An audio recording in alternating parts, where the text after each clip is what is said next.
అంటే stockings select చేసుకునే విషయంలో కానీ లేదా డయాబెటీస్ ఉన్న వాళ్ళు తమ ఒక చెప్పుల్ని డిజైన్ చేసుకునే విషయంలో కానీ ఎలాంటి జాగ్రత్తలు పాటించాలి? వీళ్ళుగా వారికోజ్ వెయిన్స్ స్టాకింగ్ సెలెక్షన్ అనేది చాలా ముఖ్యం.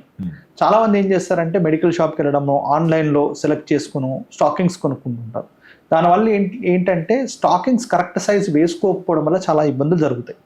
సో దీన్ని ఏం చేయాల్సి ఉంటుంది అంటే స్టాకింగ్స్ కొనుక్కునే ముందు కాళ్ళ సర్కంఫరెన్స్ని మనం మెజర్ చేసి కాఫ్ రీజన్లో ఈ ఏరియాలో మోకాల కింది భాగంలో వాళ్ళు మెజర్ చేసుకొని కాళ్ళకు తగ్గట్టు అవి టైట్ సాక్స్లు అంటే మెడికేటెడ్ సాక్స్లు ఇస్తారు.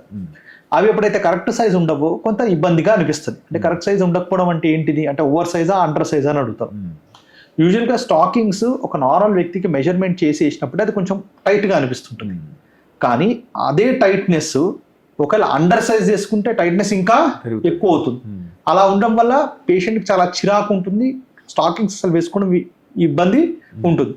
ఇంకొందరు ఏం చేస్తారు, ఈ స్టాకింగ్స్ కరెక్ట్గా మెజర్ వేసుకోకపోవడం వల్ల అది కొంచెం టైట్గా ఉంది, యాక్యురేట్ సైజ్ ఉన్నప్పటికీ కూడా అంతకంటే పెద్ద సైజ్ వేసుకుంటారు. అప్పుడు ఏమైంది, అది లూజ్ అయిపోద్ది.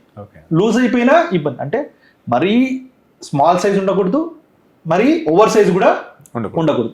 అలా అవాయిడ్ చేయాలంటే ఏం చేయాలి, కాళ్ళకు మెజర్మెంట్స్ తీసుకోవాలి.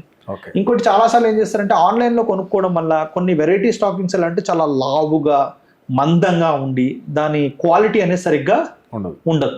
అలా ఉండకపోవడం వల్ల కూడా ఇబ్బందులు పడుతుంటారు. కాబట్టి ఎప్పుడైనా స్టాకింగ్స్ నన్ను అడిగితే మెజర్మెంట్ చేసి తీసుకోవడం బెటర్. మీరు తీసుకునే అదే మందులు, అదే నాణ్యమైన మందులు మెడ్ ప్లస్ బ్రాండ్స్ పై సగం ధరకే.